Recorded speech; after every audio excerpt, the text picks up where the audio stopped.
Cuenta la leyenda que en el siglo I, justo después de la muerte de Jesús, un barco lleno de refugiados de Tierra Santa llegó al sur de Francia.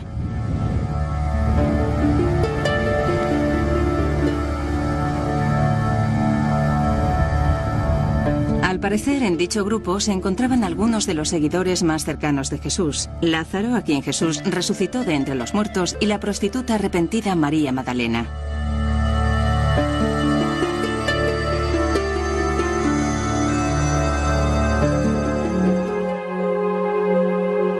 Pero, ¿qué ocurriría si les dijéramos que ahí no acaba la historia?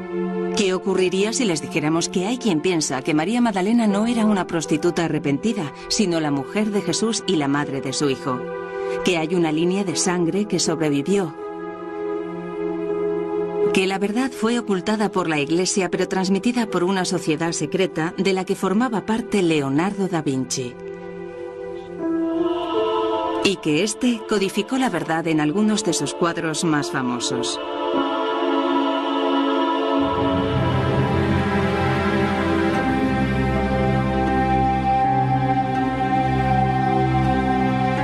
Comprendiendo el Código da Vinci, la historia completa. Estas extraordinarias afirmaciones aparecen en un libro de gran éxito de ventas titulado El Código da Vinci. Una novela de misterio que comienza con un asesinato en el Louvre, el famoso museo francés. Desde su presentación, el libro ha capturado la imaginación de millones de personas por todo el mundo y también ha hecho ganar mucho dinero. En el Louvre, algunos operadores turísticos con iniciativa ofrecen hasta 7 visitas guiadas en torno a Da Vinci. Cuando estamos ante la Virgen de las Rocas de Da Vinci, no paran de hacernos preguntas sobre los códigos secretos del cuadro. Utilizamos el libro para acercar su arte al gran público. Llevamos a los turistas a los escenarios donde se desarrolla la trama, como por ejemplo, al lugar donde asesinan al conservador del museo. En la novela aparece un cadáver cerca de la Gioconda de Da Vinci y junto a él un desconcertante mensaje cifrado. Un mensaje que se aclarará a lo largo de la historia. Hay una persecución por las calles de París y a medida que se desarrolla la trama, una serie de misteriosas pistas revelarán un sorprendente secreto histórico: la verdadera identidad de María Magdalena. Aunque no aparece en el libro, ella es la verdadera protagonista de la novela. Y eso ha despertado un enorme interés, sobre todo entre nuestras visitantes femeninas, que quieren saber quién fue María Magdalena en realidad y cómo ha sido comprendida a lo largo de la historia.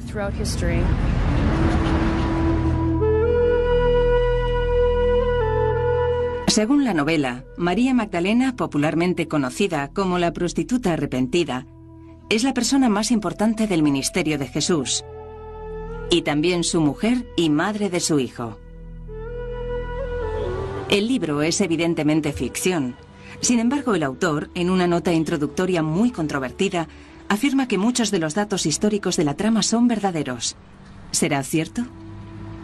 Se han escrito muchos libros en torno a esta teoría. Lo más interesante es que se trata de libros de historia que las librerías no consiguen vender. Y lo que ha ocurrido ahora es que el Código da Vinci ha extraído de ellos toda la información y la ha utilizado en otro género, por lo que hay muchísima gente leyendo sobre estos temas por primera vez.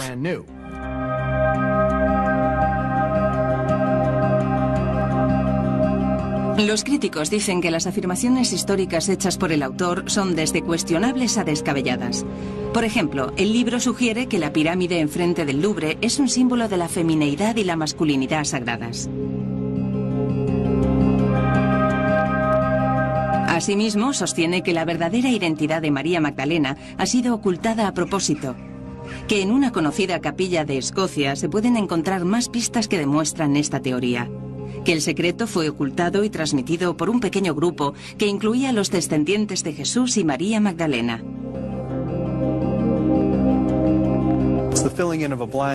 No tenemos pruebas que lo demuestren. Se pueden sugerir todo tipo de cosas cuando no se dispone de pruebas. No hay ni una sola prueba que lo demuestre. Pero ¿dónde surgieron estas afirmaciones? Nos disponemos a averiguar si las afirmaciones del libro se corresponden con la realidad. Averiguaremos de dónde las extrajo el autor y examinaremos todas las pruebas.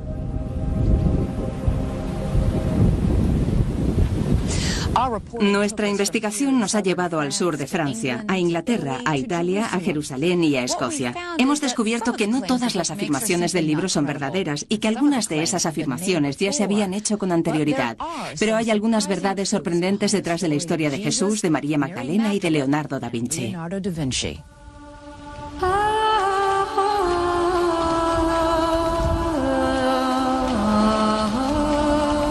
Es muy probable que Jesús y María Magdalena se conocieran aquí, en el mar de Galilea, donde, de acuerdo con la Biblia, Jesús pasó mucho tiempo predicando.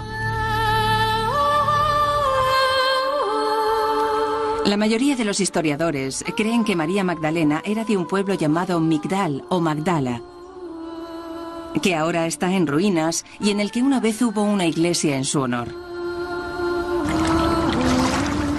El lugar está bastante desolado. No hay nada que indique que estuviera casada con Jesús ni que llevara su línea de sangre, como afirma el escritor del Código da Vinci. Al principio era muy escéptico. Pero cuando empecé a documentarme para escribir el Código da Vinci e intenté probar la invalidez de la teoría sobre María Magdalena y la sangre sagrada, empecé a cambiar de opinión.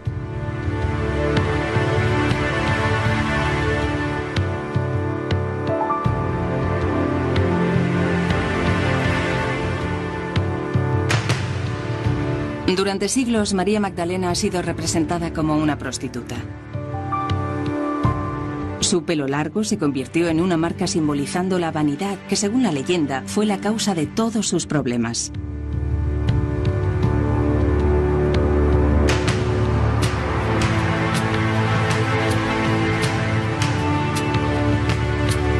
Dan Brown piensa que su imagen se ha falseado. En ninguna parte de la Biblia se dice que María Magdalena fuera prostituta. Y que la Iglesia ha permitido que esto suceda para ocultar la verdad sobre su relación con Jesús.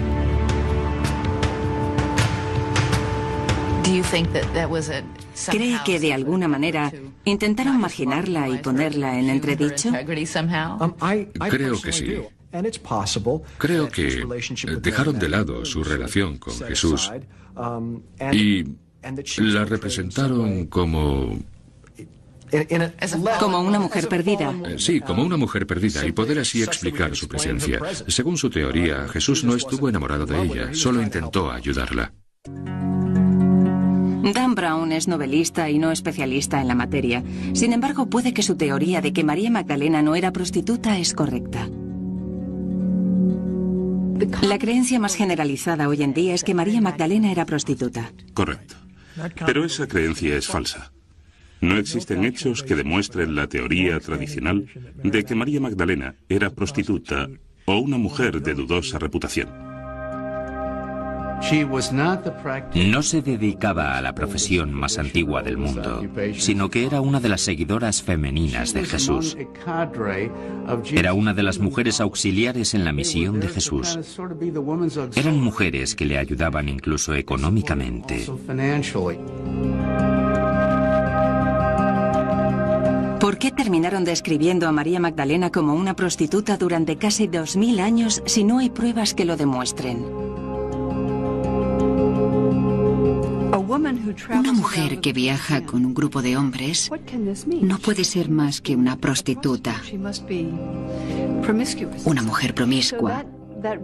Este tipo de rumores se debían extender por esas comunidades. Y según Pagels, puede que haya otra razón. Los evangelios del Nuevo Testamento describen a María Magdalena como una mujer poseída por el diablo a la que sanó Jesús. Y desafortunadamente para María Magdalena, su historia comienza justo después de la historia de una prostituta a la que Jesús perdona por sus pecados. Sin embargo, es evidente que no se trata de la mujer de la escena anterior. Por tanto, el hecho de que estuviera poseída no significa que María Magdalena fuera promiscua. Tenemos que tener en cuenta lo que eran los demonios en aquella época, no era ciencia ficción. ¿Qué eran? Representaban la enfermedad, el dolor, y entonces no disponían de la tecnología médica de hoy en día, por lo que atribuían todos los males a los demonios. Entonces, ¿consiguió recuperarse? Sí, se recuperó. Sin embargo, en el año 591, el Papa Gregorio Magno pronunció un sermón de Pascua en el que afirmó que María Magdalena y la prostituta sin nombre eran la misma persona. Antes del siglo VI no hay ninguna conexión entre María Magdalena y la prostituta o pecadora. El Papa Gregorio fue el que confirmó dicha conexión. Algo muy desafortunado. Finalmente, el Vaticano corrigió esa declaración, pero en 1969, 1378 años después. Es increíble que la creencia de que María Magdalena era prostituta haya sobrevivido durante más de un milenio sin existir siquiera una prueba que lo demostrase.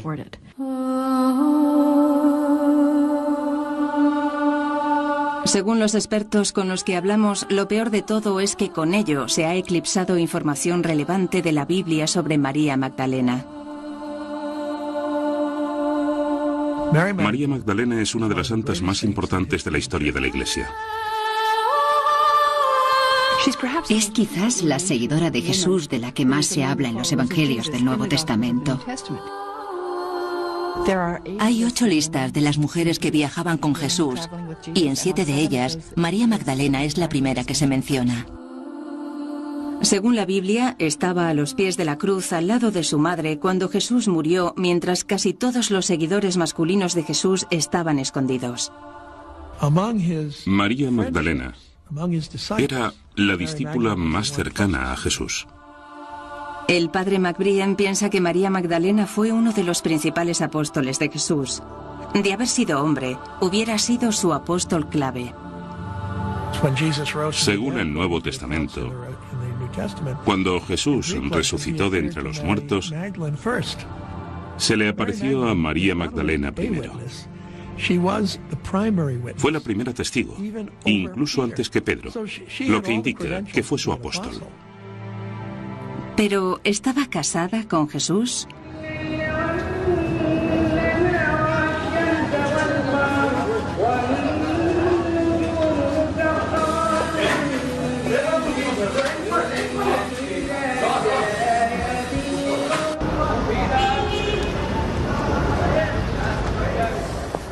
Hemos venido a Jerusalén para investigar las afirmaciones que aparecen en el bestseller El Código da Vinci. Según el libro, hay leyendas e historias de hace siglos que dicen que Jesús y María Magdalena eran marido y mujer y que incluso tuvieron un hijo. No es un tema fácil de abordar, entre otras cosas, porque hay muy poca información sobre lo que ocurrió aquí en el siglo I. Y hay interpretaciones muy diversas de los expertos en el tema. Sin embargo, nos hemos propuesto descubrir realmente lo que la Biblia cristiana cuenta sobre Jesús y María Magdalena.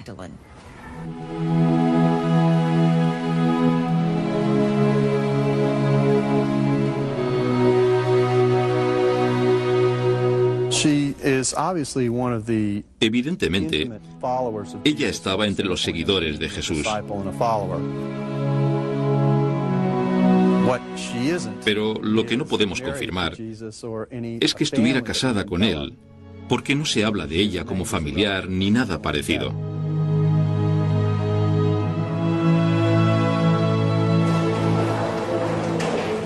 Preguntamos a los obispos de la Conferencia Católica Estadounidense sobre el matrimonio de Jesús. Nos dijeron que no había doctrina oficial al respecto, pero que la opinión de la Iglesia es que no estaba casado porque no lo dicen los Evangelios. Es cierto que la Biblia no afirma que Jesús estuviera casado, pero tampoco afirma que estuviera soltero. Preguntamos a todo tipo de historiadores y obtuvimos todo tipo de respuestas. Jesús no estaba casado, a pesar de que en los últimos 40 años se hayan escrito tantos libros intentando casarlo. Es como una madre ansiosa por casar a su hijo. Creo que es perfectamente posible que Jesús estuviera casado. Era una práctica normal para los hombres judíos. Y también hubiera sido normal no mencionar que tenía mujer. Hubiera sido poco común para un rabino no estar casado, pero por las pruebas que tenemos, me inclino a pensar que era soltero.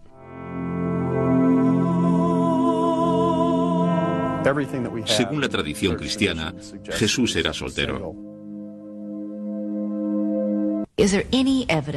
¿Hay algún tipo de prueba en la Biblia que indique que Jesús estaba casado o soltero? No. Ni casado ni soltero.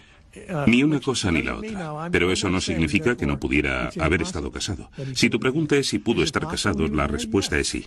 Pero eso no tiene nada que ver con su divinidad, ¿verdad? En mi opinión, no. A menos que uno considere la intimidad sexual en el matrimonio como algo pecaminoso.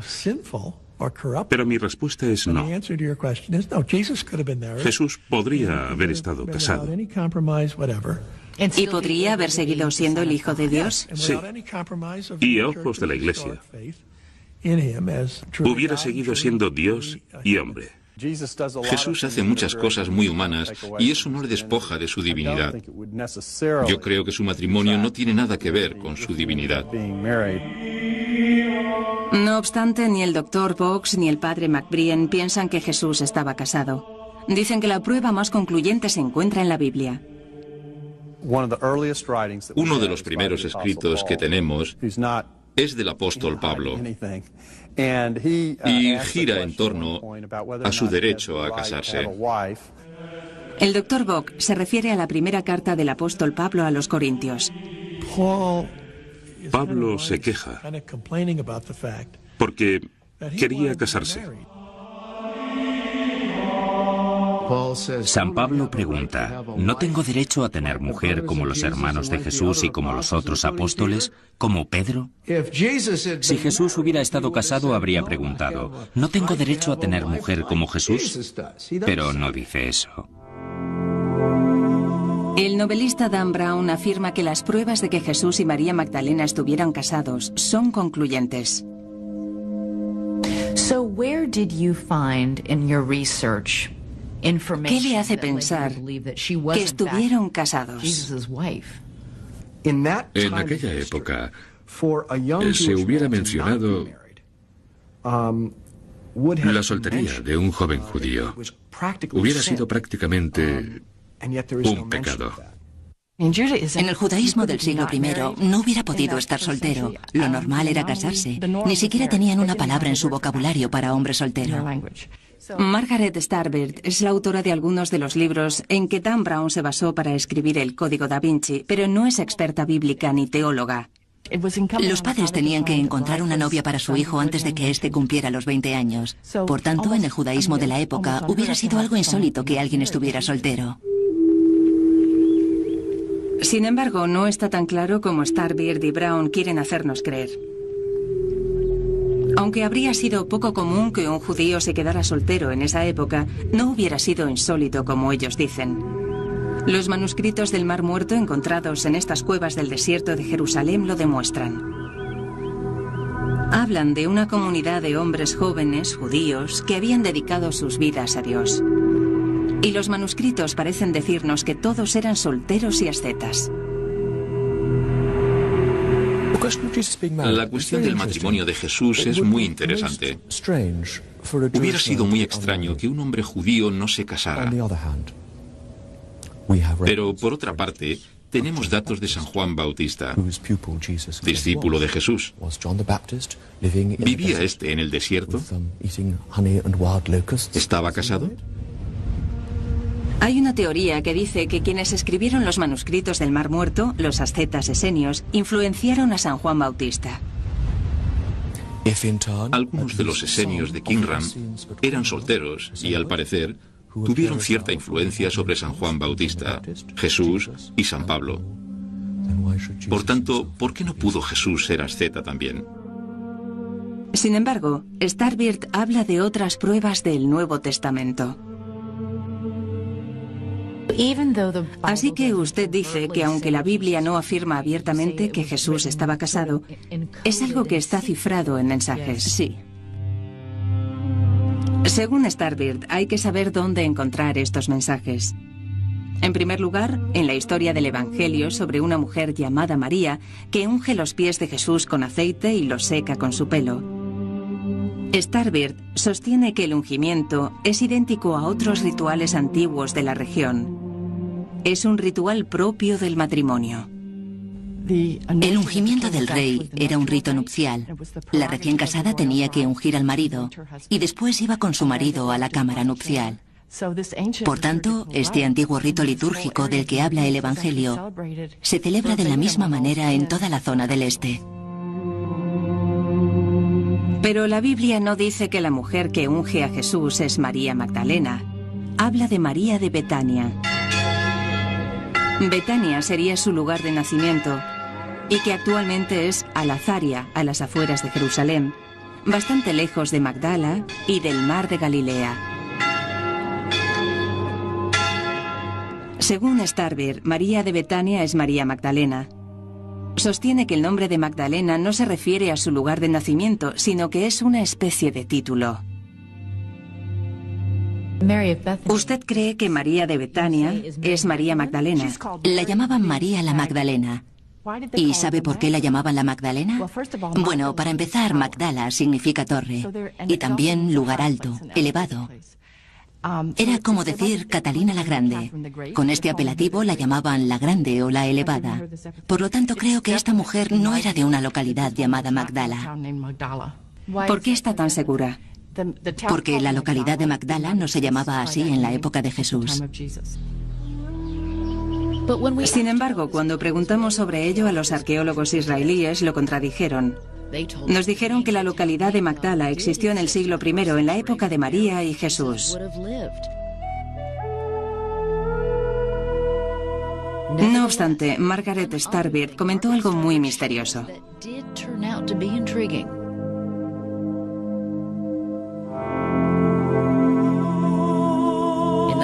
En el Evangelio según San Juan, María Magdalena llora sola cerca de su tumba cuando es sorprendida por alguien que resulta ser Jesús resucitado. Ella lo llamó y él le dijo: «No me toques». Según parece, porque todavía se encontraba en un estado entre la vida y la muerte. María Magdalena quería abrazarle y él le dijo: «No me toques, todavía no he ascendido al reino de los cielos». Es decir, había entrado en una nueva forma de existencia. Esta escena ha sido representada una y otra vez por artistas occidentales bajo el título de Nole mi tangere, que significa no me toques.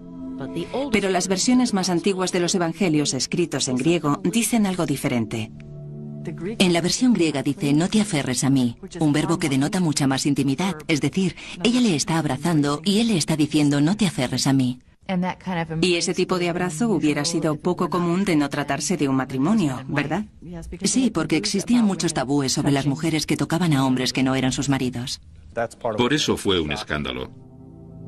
Pero Darrell Bock afirma que eso no indica que Jesús y María Magdalena estuvieran casados.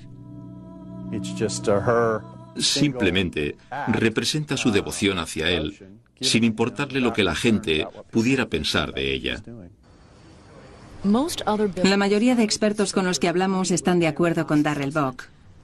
Pero hay quien piensa que la escena del jardín sugiere una relación íntima entre María Magdalena y Jesús. No era devoción. Quería abrazarle. Y no hay nada malo en ello. De hecho, si alguien encontrara pruebas concluyentes de que Jesús estaba casado, se demostraría que su mujer hubiera sido María Magdalena. ¿Está seguro? Sí.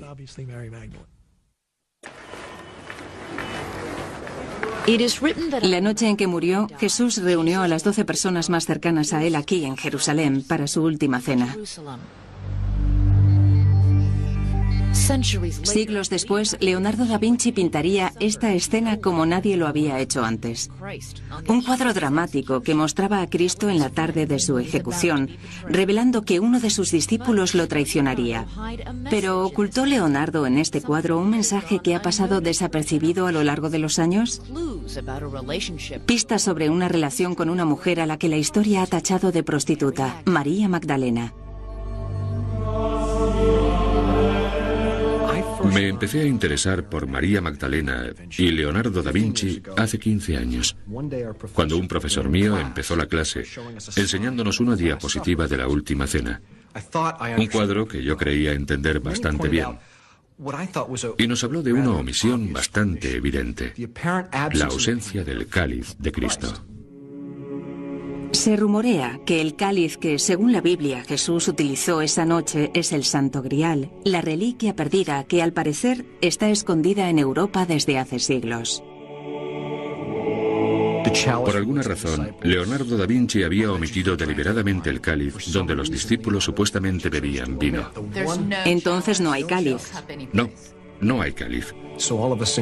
Mi profesor creía que el Santo Grial sí estaba en la Última Cena de Leonardo da Vinci. Nos dijo que si mirábamos a la derecha de Jesús, veríamos el Santo Grial, que en realidad era María Magdalena.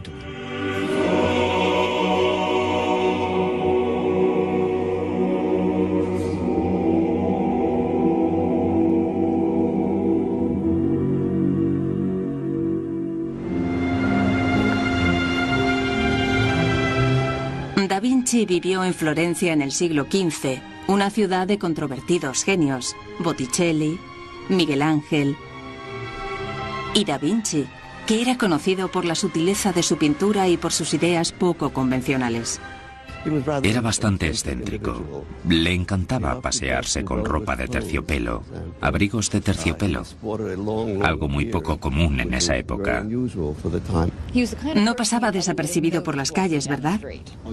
No, por supuesto que no. Su aspecto era algo extravagante, pero también imponía respeto, porque era un gran intelectual, muy culto. ¿Qué clase de persona era? ¿Cómo era su personalidad? Es difícil de decir, pero llevaba una vida muy recluida. Era un intelectual muy comprometido, pero desafortunadamente no sabemos demasiado sobre su vida porque en su época no se escribió mucho sobre él.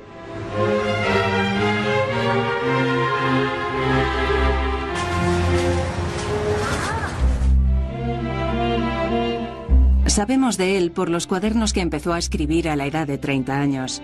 Existen miles de páginas cubiertas con sus escritos, planos, observaciones, descripciones y cálculos. Los historiadores sostienen que estos cuadernos no dicen nada sobre María Magdalena, pero sí dicen que Da Vinci tenía todo tipo de creencias poco comunes para su tiempo. Estaba convencido de que los hombres podían volar 5 siglos antes de la invención del avión. Hay una cita muy buena sobre Da Vinci que dice: fue un hombre que despertó de un profundo sueño para descubrir que el resto del mundo continuaba durmiendo. Es precioso. Fue un alquimista, un matemático, un arquitecto, un inventor, un hombre muy avanzado para su época. Y se enfrentó al desafortunado desafío de ser un científico en una época de profundo fervor religioso, una época donde la ciencia era sinónimo de herejía. ¿Y cree que era el tipo de hombre que ocultaría información en sus cuadros? Por supuesto, porque vivía en una época en la que esa información no se podía airear. No se podía hablar de temas contrarios a la Iglesia.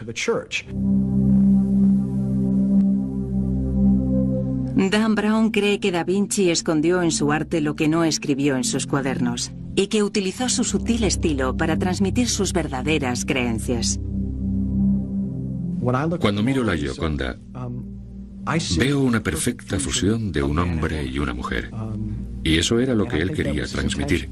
¿Qué quiere decir? ¿Por qué dice eso? Porque es una imagen muy andrógina. No está claro que sea una mujer. Leonardo da Vinci era un artista lo suficientemente habilidoso como para erradicar, si hubiera querido, cualquier rasgo distintivo de la sexualidad del sujeto, o más bien del género del sujeto. Cuanto más aprendo de da Vinci, más percibo que es el tipo de hombre que nos contaría esta historia de una manera muy reservada. En 1495, Leonardo da Vinci empezó a pintar la Última Cena en el refectorio de la iglesia de Santa María de la Gracia, en Milán. ¿Qué me puede decir de la Última Cena?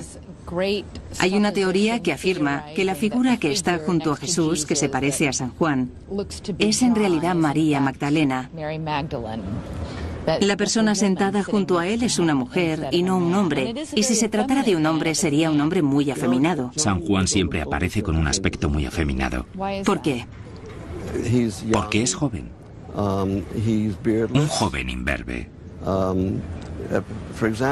En la mayoría de las representaciones de la Última Cena, San Juan está dormido sobre la mesa o sobre el pecho de Cristo, según la Biblia y el Evangelio según San Juan. Por tanto, si fuera María Magdalena, ¿dónde está San Juan? Había 12 apóstoles, 12 hombres al lado de Cristo. Entonces, ¿ha sido eliminado San Juan y reemplazado por María Magdalena? No tiene sentido. ¿Cree que es posible que la figura que aparece junto a Jesús sea una mujer? No, claro que no. ¿Parece una mujer? A mí no me lo parece. ¿Por qué piensa así? Porque tiene el aspecto de un hombre joven. No tiene senos. Y el hecho de que tenga el pelo largo no significa nada, porque también tiene el pelo largo Cristo y Santiago, con los brazos extendidos. Y la figura de la izquierda también tiene pelo largo. Sin embargo, las caras de las otras figuras sí son masculinas, pero la de San Juan es muy afeminada. En la mayoría de las representaciones de la Última Cena en Florencia, aparece como un hombre muy joven. Si lo miras detenidamente, está claro que se trata de una mujer. Entonces, ¿por qué muchos historiadores de arte descartan totalmente esta posibilidad? Porque creo que vemos lo que nos han enseñado a ver. Y también ve relevancia en la disposición de sus cuerpos en forma de V. Sí, claro. Los cuadros son simbólicos por naturaleza. La V era el símbolo de la femineidad mucho antes de la época de Da Vinci. Y en el cuadro simboliza el útero, lo femenino. Tan solo un destacado historiador nos dijo que creía desde hacía mucho tiempo que la figura que aparece junto a Jesús era una mujer. En 1979 yo dije lo mismo. De hecho, es uno de los expertos en Da Vinci más destacados del mundo. Estamos ante una copia de la Última Cena. Pedretti cree que la obra de uno de los mejores expertos en el tema puede demostrar que la figura es una mujer. Y justo debajo hace un retrato femenino del apóstol San Juan. El estudiante terminó haciendo un retrato basado en la figura que está sentada junto a Jesús en la Última Cena de Da Vinci. Esto es lo que hemos visto antes. El mismo tipo de pelo, un pelo rizado, muy bonito. Está claro que no se trata de un hombre.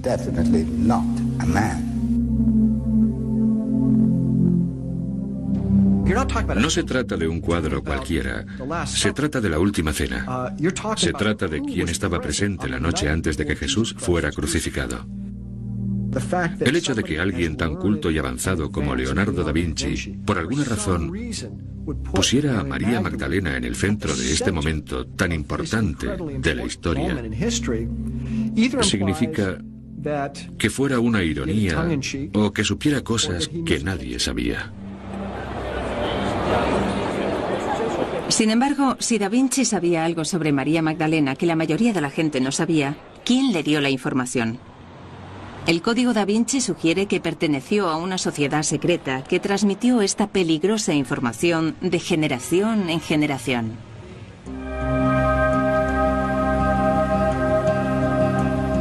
A A principios de los años 60 se descubrieron una serie de documentos en las estanterías de la Biblioteca Nacional Francesa, conocidos como los expedientes secretos o les dossiers secrets. Y no se sabe cómo llegaron hasta allí. Los documentos se refieren en muchas ocasiones al priorato de Sion y a una serie de grandes maestres de dicho priorato a lo largo de los siglos. Entre ellos se encontraban algunos de los artistas y pensadores más famosos de Occidente: Isaac Newton, Botticelli y también Leonardo da Vinci. Carlo Pedretti quedó fascinado porque se sabe muy poco sobre los últimos años de da Vinci, excepto que se trasladó a Francia. Pedretti ha buscado pruebas que demuestren que da Vinci perteneció al priorato secreto de Sion. Encontré algunas conexiones bastante verosímiles y quise llegar al fondo del asunto, pero no pude llegar a ninguna parte. Todavía continúa buscando.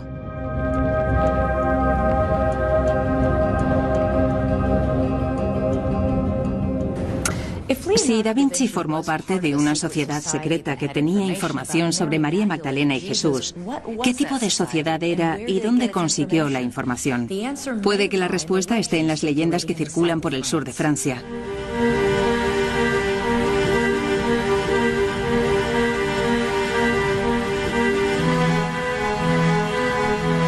El Código da Vinci es un libro de ficción, donde se produce un asesinato aquí, en el Louvre, el museo de arte más famoso de París. Encuentran un cadáver cerca de la obra maestra de Leonardo da Vinci, la Gioconda. Una tensa persecución de noche por las calles de París. El asesinato podría estar relacionado con una sociedad secreta que podría destruir a la Iglesia Católica. Y Leonardo da Vinci formaba parte de un misterioso grupo llamado el Priorato de Sion, que conocía el secreto y lo transmitió a unos cuantos generación tras generación. En la novela, las pistas están escondidas en París, Londres e incluso en un santuario de Escocia, la Capilla de Roslin. ¿El secreto? Que Jesús estaba casado con María Magdalena, que le dio un hijo y que trajo a ese hijo aquí, al sur de Francia, tras la crucifixión. De acuerdo con esta teoría, los descendientes de Jesús se casaron con los merovingios, los primeros reyes franceses. El autor del libro sugiere que la línea de sangre de Jesús y María corre por las venas de ciertas familias europeas de la actualidad. En su libro dice que Leonardo da Vinci formó parte de una sociedad secreta que sabía que María Magdalena era la esposa de Jesús, ¿verdad? Cierto. Y que María Magdalena pudo haber engendrado un hijo, comenzando así una línea de sangre. Correcto. ¿De dónde sacó esa idea? ¿Qué le llevó a apoyar esa teoría? Esa información lleva rondando bastante tiempo y se han escrito muchos libros al respecto sobre la teoría que relaciona al priorato de Sion con los merovingios.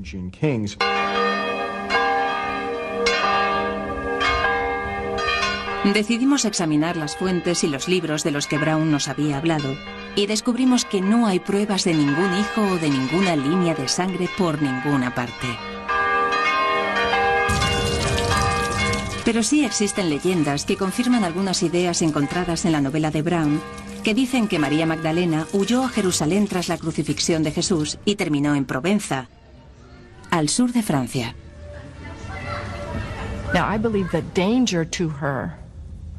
Su familia y amigos la ayudaron a escapar de Jerusalén por el peligro que corría al ser madre. La llevaron a un lugar seguro. Y ahí comienzan las leyendas que dicen que llegó en barco a la costa de Francia, trayendo consigo el Santo Grial.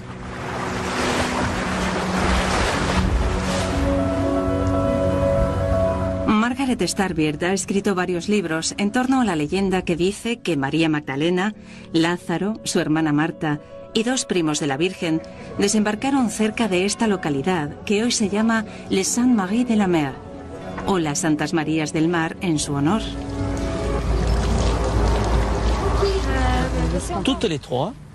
3 primos de la Virgen María. Perseguidos en Palestina, zarparon en un barco sin vela ni remos. Tras un viento temporal, llegaron a la costa sureste. Esta es la versión de los lugareños, no la de la Biblia. Sin embargo, el Código Da Vinci se basa en ella. ¿Qué pudo averiguar sobre la leyenda de María Magdalena en el sur de Francia? En realidad, esa es la parte más sólida de la novela. Todo el mundo te cuenta la misma historia, que es que María Magdalena viaja al sur de Francia con su hija Sara, a la que cría allí.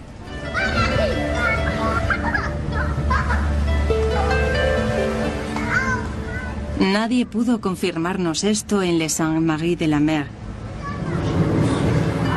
Pero descubrimos que la leyenda dice que cuando las Marías y Lázaro llegaron, llevaban una niña de piel morena con ellos. Su nombre era Sara, pero nadie confirma que fuera la hija de María. Otra historia sostiene que era una sirvienta egipcia que llegó a Francia en barco. Se dice que se trataba de una adolescente. En la actualidad se la conoce como Santa Sara y es especialmente venerada por los gitanos que se consideran expertos en su historia.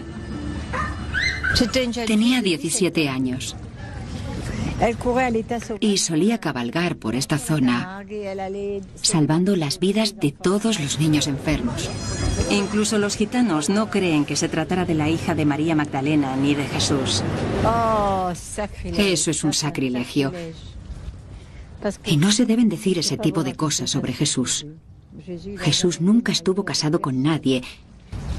Y Santa Sara era egipcia. Una sirvienta egipcia. No. Yo nunca he oído nada parecido. Uno no podría ser cristiano si creyera ese tipo de cosas. No, eso no es lo que tenemos entendido aquí. Eso es un invento de los americanos. Pero aunque no encontramos pruebas de que María Magdalena tuviera un hijo, los lugareños sostienen que sí estuvo en un lugar del sur de Francia. Una de estas historias nos llevó hasta ese lugar, una región llamada Languedoc. Tiene que ver con las leyendas del misterioso Santo Grial. El Grial se ha asociado con el cáliz que Jesús utilizó en la última cena y que después se utilizaría en la cruz para recoger las gotas de su sangre. Lo sacaron clandestinamente de Tierra Santa y lo escondieron en Europa durante siglos. La teoría que vinimos aquí a investigar dice que el recipiente que llevaba la sangre de Jesús se escondió en Francia, pero no era un cáliz. Las primeras leyendas dicen que María Magdalena trajo el Santo Grial a Francia. Todas las leyendas e historias sobre los caballeros con armaduras relucientes que recorrían Europa en busca del Santo Grial sostienen que María Magdalena trajo a Francia el recipiente sagrado que una vez llevó la sangre de Cristo. ¿Está diciendo que el Santo Grial es en realidad...? Creo que el recipiente sagrado que una vez llevó la sangre de Cristo fue María Magdalena. Ella fue el recipiente de su propia familia. ¿Piensa que el Santo Grial es María Magdalena? Sí. ¿Dónde surgió esta idea? Todo lo que se ha dicho y escrito está basado en mi trabajo. Henry Lincoln es un escritor cuyos libros son una de las fuentes principales de la historia del Código Da Vinci. La hipótesis que hemos presentado es que María Magdalena, la esposa de Jesús, cuando vino a Francia trajo consigo el Santo Grial, que era en realidad su útero. Era la sangre de Jesús. ¿Eso es lo que cree? Ni lo creo ni lo dejo de creer. Simplemente es una hipótesis. En 1980, Lincoln y 2 colegas más escribieron un libro en el que reconstruyeron todas las historias en torno a María Magdalena y también otras leyendas francesas. Presentaron una historia en la que María Magdalena no solo estaba casada con Jesús, sino que sus descendientes se casaron con los reyes franceses que gobernaron esta parte de Francia durante la dinastía merovingia. Los merovingios tienen una historia muy extraña en cuanto a sus orígenes. La madre del primer merovingio fue fecundada por una criatura marina, un pez, es decir, uno de los primeros símbolos de Jesús. A ver, voy a intentar resumir lo que creo haber entendido. La primera reina merovingia fue fecundada por una criatura marina. Dicha criatura podría simbolizar a Jesús. Por tanto, la línea de sangre merovingia sería la de Jesús. Sí, sí. Tiene razón en algo. El primer símbolo de Jesús fue un pez. Sin embargo, ¿se basa la teoría sobre la descendencia de Jesús en el sur de Francia en esto? ¿No sería más lógico decir que María Magdalena fue fecundada por Jesús? No, porque nuestra ortodoxia no acepta que Jesús pudiera haber estado casado. ¿Era peligroso hacer este tipo de afirmaciones? Este tipo de afirmaciones siempre han sido peligrosas. La Iglesia siempre ha reaccionado con violencia. Ahí tenemos el ejemplo de la Inquisición. Lincoln y sus colegas también examinaron ciertos documentos extraños que aparecieron en la Biblioteca Nacional de Francia a principios de los años 60, los expedientes secretos o les dossiers secrets. En ellos encontraron infinidad de referencias a una organización llamada el Priorato de Sion, que se remonta a la Edad Media y la época de las Cruzadas. Así que el Priorato de Sion se estableció para proteger a los descendientes de Jesús, los merovingios. Eso es. Muy bien. Lo has acertado. ¿Ah, sí? Lincoln llegó a la conclusión de que los nobles descendientes de Jesús de esta zona fueron los fundadores del Priorato de Sion. Asimismo, cree que crearon un brazo armado, los Caballeros Templarios, que lucharon en las Cruzadas. Las pistas que demuestran esto son las famosas historias románticas de la Francia medieval y que hoy conocemos como las leyendas del rey Arturo y el Santo Grial.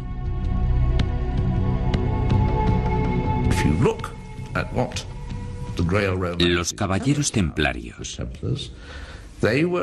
son descritos como los guardianes del Santo Grial. Y además, son también los protectores de la familia real.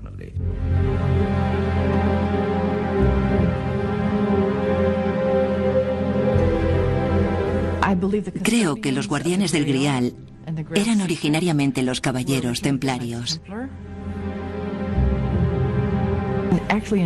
De hecho, la historia medieval de Parsifal cuenta que estos caballeros templarios eran los guardianes de la familia del Grial. Pero no dice quién era la familia del Grial. En unos minutos, ¿quiénes fueron los caballeros templarios? ¿Guardaban un poderoso secreto?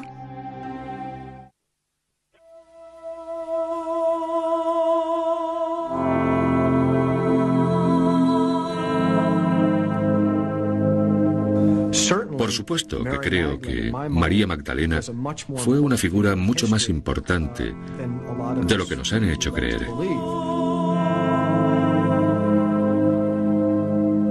Y el Santo Grial es una metáfora de ella misma. En primer lugar, porque hasta ahora no se podía hablar de estos temas abiertamente. Era muy arriesgado. Y por eso se tenían que utilizar metáforas. Dan Brown es el autor del libro de gran éxito de ventas El Código da Vinci, basado parcialmente en otro libro de investigación que salió al mercado a principios de los años 80 y que se titulaba Holy Blood, Holy Grail. Fue un libro muy controvertido porque, entre otras cosas, especulaba con que Jesús y María Magdalena estaban casados, tenían un hijo Y con el secreto de la descendencia de Jesús protegido durante siglos por una sociedad secreta cuyo brazo militar eran los Caballeros Templarios.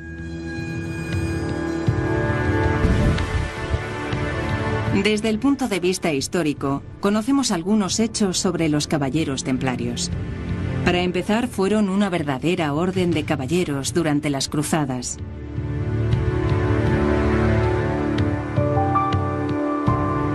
Los fundadores fueron un puñado de nobles franceses, algunos de los cuales estaban relacionados entre sí. Los caballeros templarios eran una orden de monjes guerreros.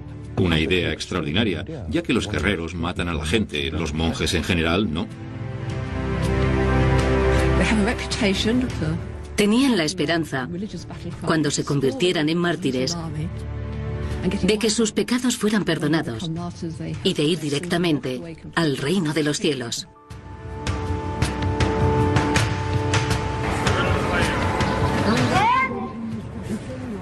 A principios del siglo XII, los caballeros templarios llegaron a Jerusalén. Al principio eran solo 9, pero al poco tiempo aumentaron en número y se convirtieron en un grupo muy adinerado y poderoso. Incluso el Papa les concedió privilegios especiales. Se alojaron alrededor y debajo del cuartel general cristiano, construido en un lugar que fue un templo judío siglos antes, en tiempos de Jesús. Se rumoreaba que los templarios habían encontrado algo debajo de las estructuras, en una zona subterránea conocida como los establos de Salomón. Se decía que habían encontrado y llevado a Francia una especie de tesoro. La teoría es que esos documentos eran contrarios a la historia de Cristo, divulgada por la Iglesia. Los caballeros templarios se extendieron durante 200 años hasta que fueron acusados por el rey Felipe de Francia de herejía. Fueron torturados y ejecutados por la policía del Vaticano. La Inquisición.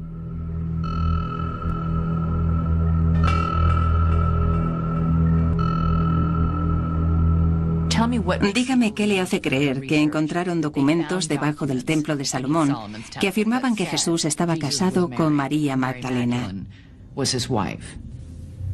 No encuentro otra explicación para que estos caballeros se hicieran tan poderosos de repente y después fueran tratados por el Vaticano de esa manera tan brutal. La Iglesia intentó desesperadamente hacerse con los documentos que ellos habían encontrado. Otros expertos que han pasado años estudiando a los caballeros templarios piensan que esta teoría es ridícula. Umberto Eco ha escrito varios libros relacionados con el tema, entre los que se encuentra El nombre de la rosa.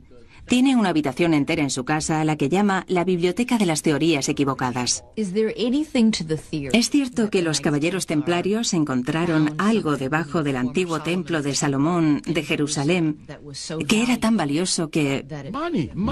Dinero. ¿Encontraron dinero? Dinero.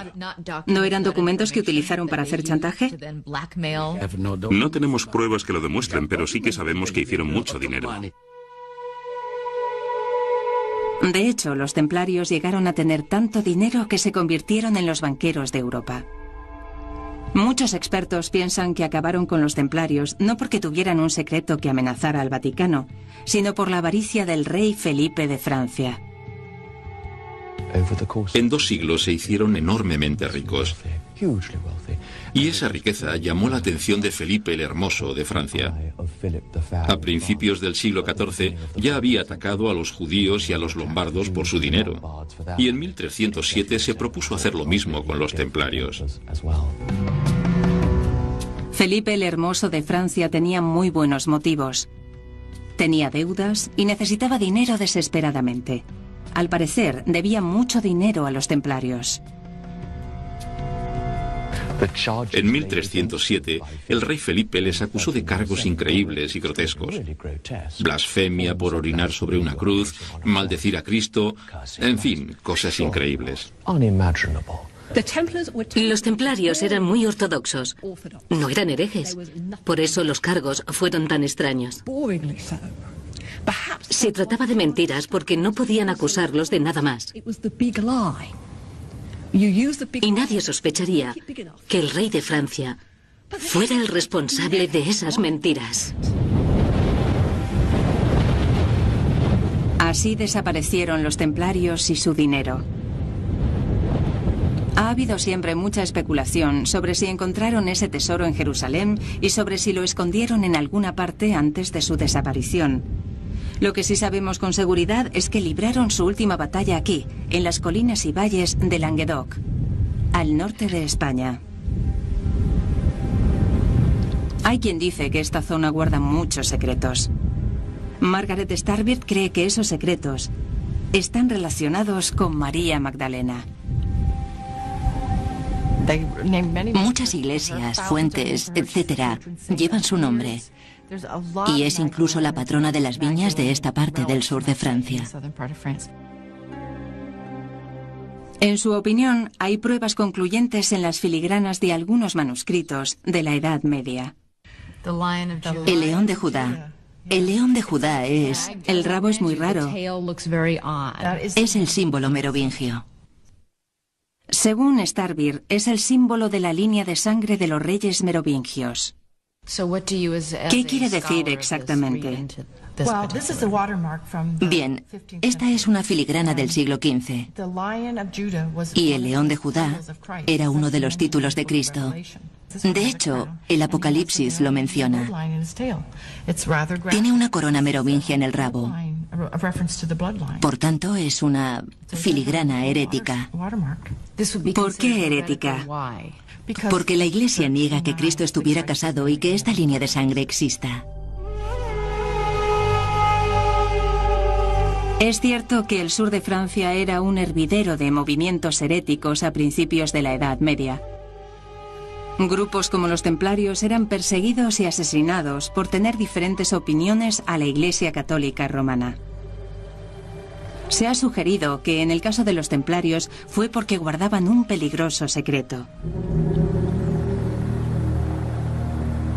Las ruinas del castillo de Montségur, en el sur de Francia, son un recordatorio de esos grupos, los cátaros,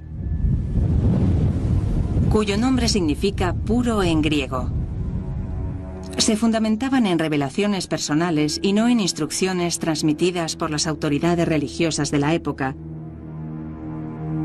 Considerados herejes por la Iglesia Católica, la única información que queda sobre ellos es la de los archivos de la Inquisición.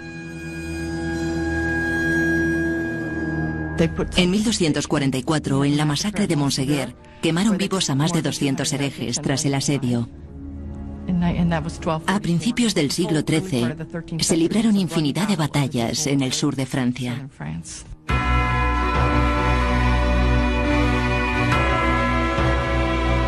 Los cátaros libraron una última batalla, pero al final fueron quemados en la hoguera en Montségur. Margaret Starbird cree que fue consecuencia de una creencia secreta sobre María Magdalena. Los historiadores expertos en ese periodo no están de acuerdo con esto. Me temo que ocurrió justamente lo contrario. Los cátaros acusaban a las mujeres de ser demonios porque tenían niños. Según sus propios escritos, creían en dos principios. El mal es físico y el bien espiritual. Por tanto, pensaban que todo lo físico, todo lo relacionado con el cuerpo, era maligno. Así las mujeres representaban el mal en la teología cátara, porque eran las que perpetuaban la vida y continuaban capturando espíritus y cuerpos malignos. La verdad de sus creencias desapareció con ellos.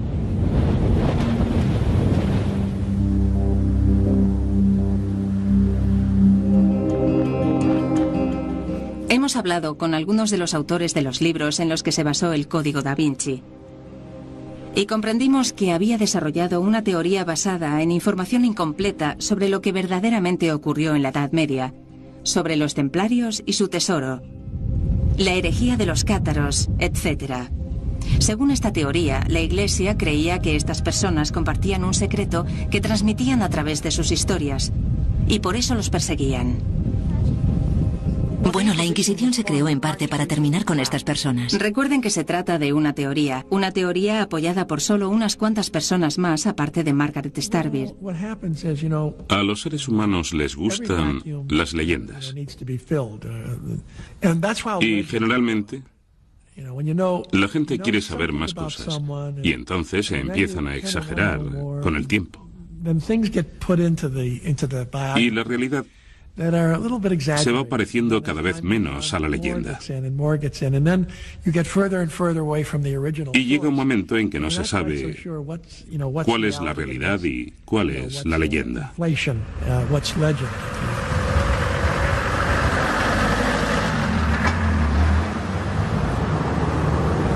Esta región fue el escenario de una serie de extraños y misteriosos eventos a finales del año 1800. Un sacerdote pobre llamado Padre Berenguer Saunier se hizo cargo de la derruida iglesia de la Magdalena en un lugar llamado René de Château. Al parecer, el Padre Saunier estaba reparando el altar cuando encontró una especie de tesoro. Al igual que los caballeros templarios y los cátaros, se hizo rico.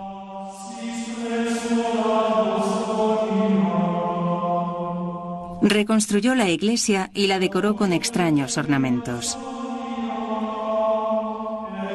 Y se convirtió en un hombre muy poderoso.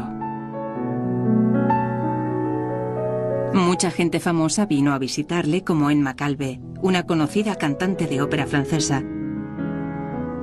También Claude Debussy, el compositor francés.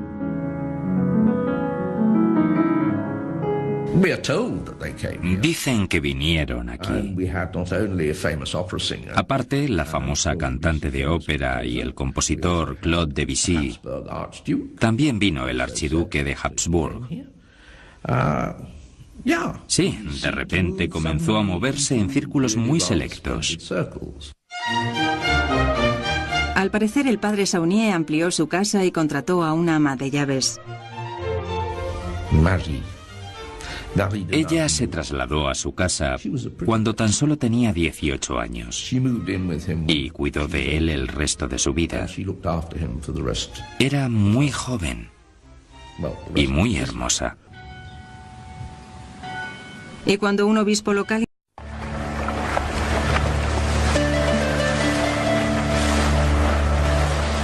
Cuenta la leyenda que en el siglo I, justo después de la muerte de Jesús, un barco lleno de refugiados de Tierra Santa llegó al sur de Francia.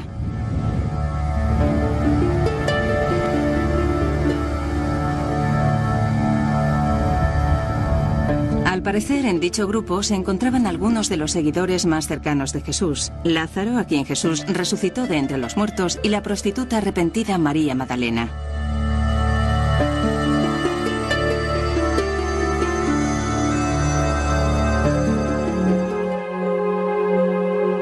Pero, ¿qué ocurriría si les dijéramos que ahí no acaba la historia? ¿Qué ocurriría si les dijéramos que hay quien piensa que María Magdalena no era una prostituta arrepentida, sino la mujer de Jesús y la madre de su hijo? Que hay una línea de sangre que sobrevivió.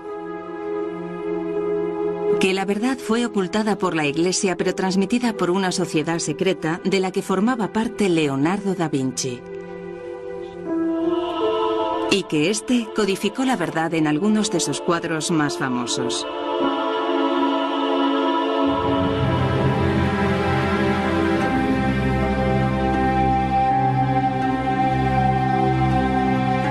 Comprendiendo el Código da Vinci, la historia completa. Estas extraordinarias afirmaciones aparecen en un libro de gran éxito de ventas titulado El Código da Vinci. Una novela de misterio que comienza con un asesinato en el Louvre, el famoso museo francés.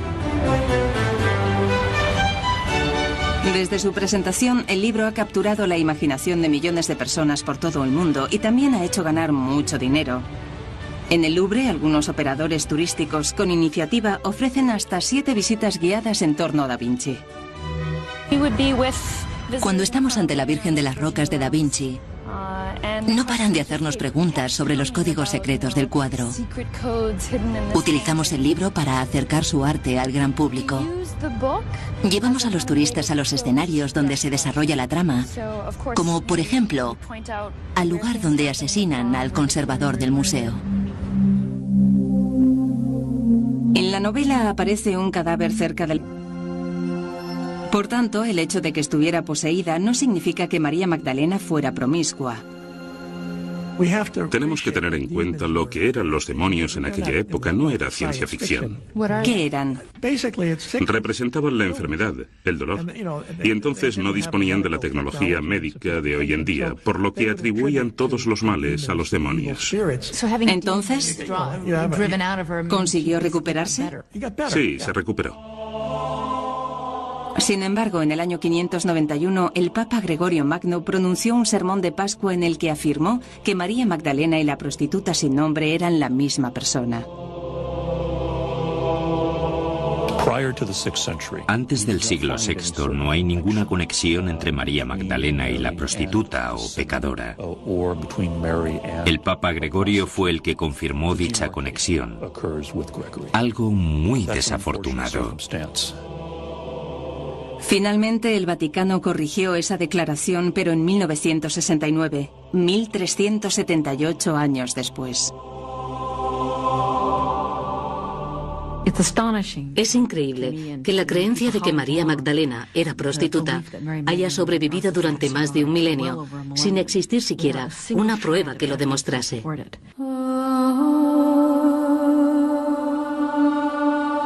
Según los expertos con los que hablamos, lo peor de todo es que con ello se ha eclipsado información relevante de la Biblia sobre María Magdalena.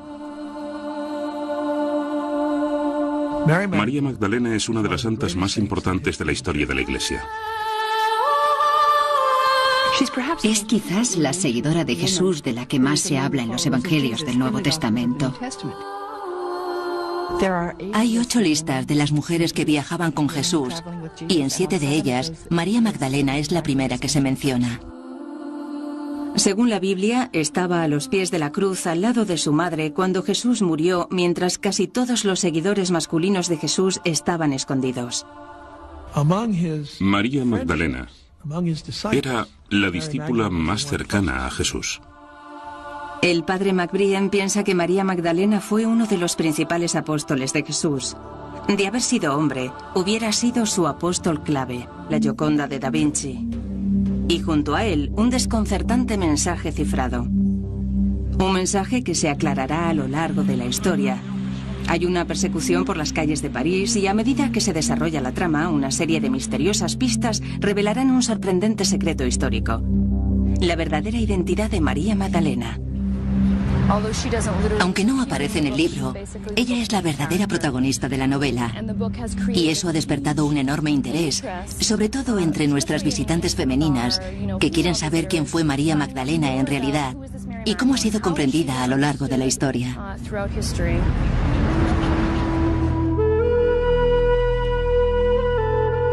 Según la novela, María Magdalena, popularmente conocida como la prostituta arrepentida, es la persona más importante del ministerio de Jesús, y también su mujer y madre de su hijo. El libro es evidentemente ficción. Sin embargo, el autor, en una nota introductoria muy controvertida, afirma que muchos de los datos históricos de la trama son verdaderos. ¿Será cierto? Se han escrito muchos libros en torno a esta teoría. Lo más interesante es que se trata de libros de historia que las librerías no consiguen vender. Y lo que ha ocurrido ahora es que el Código Da Vinci ha extraído de ellos toda la información y la ha utilizado en otro género, por lo que hay muchísima gente leyendo sobre estos temas por primera vez.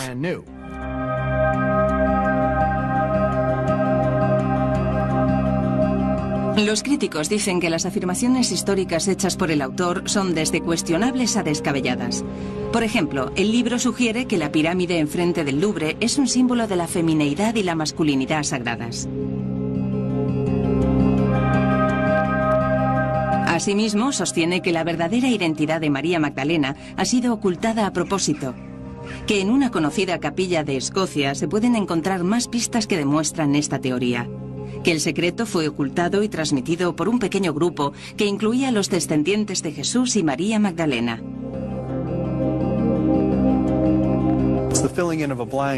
No tenemos pruebas que lo demuestren. En ninguna parte de la Biblia se dice que María Magdalena fuera prostituta. Y que la Iglesia ha permitido que esto suceda para ocultar la verdad sobre su relación con Jesús.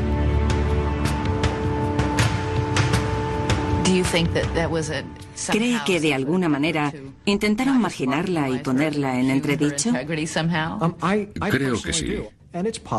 Creo que dejaron de lado su relación con Jesús y la representaron como una mujer perdida. Sí, como una mujer perdida, y poder así explicar su presencia. Según su teoría, Jesús no estuvo enamorado de ella, solo intentó ayudarla.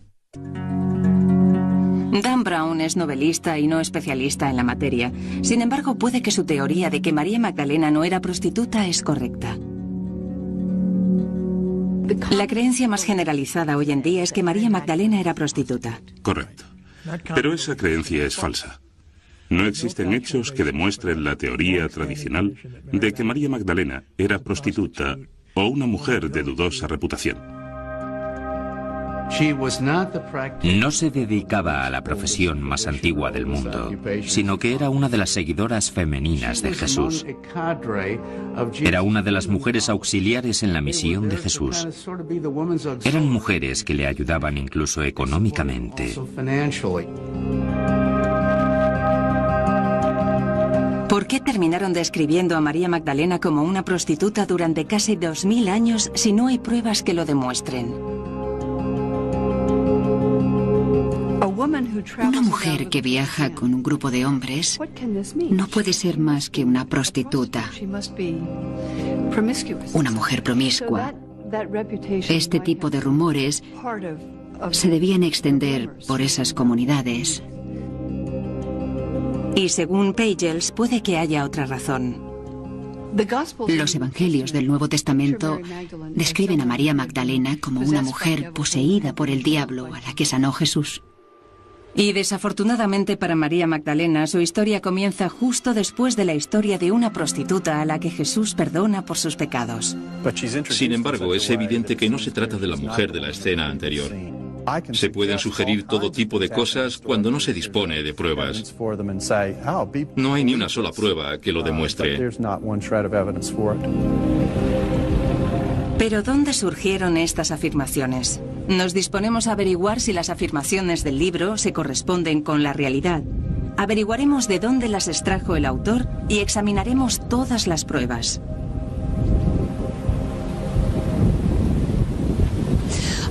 Nuestra investigación nos ha llevado al sur de Francia, a Inglaterra, a Italia, a Jerusalén y a Escocia. Hemos descubierto que no todas las afirmaciones del libro son verdaderas y que algunas de esas afirmaciones ya se habían hecho con anterioridad.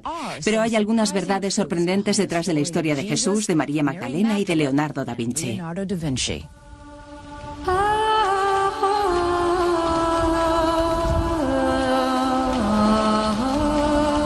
Es muy probable que Jesús y María Magdalena se conocieran aquí, en el mar de Galilea, donde, de acuerdo con la Biblia, Jesús pasó mucho tiempo predicando.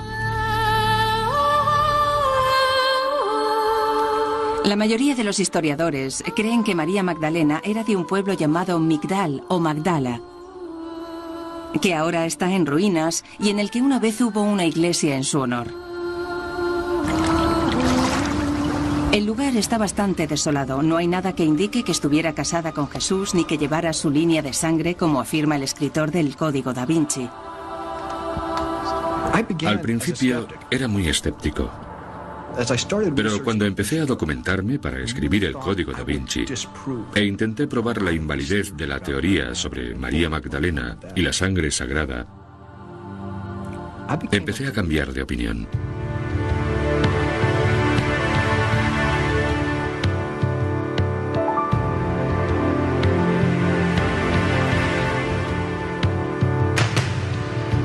Durante siglos, María Magdalena ha sido representada como una prostituta.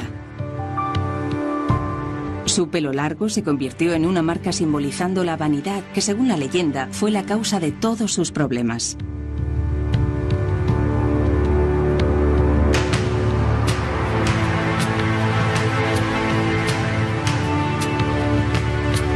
Dan Brown piensa que su imagen se ha falseado.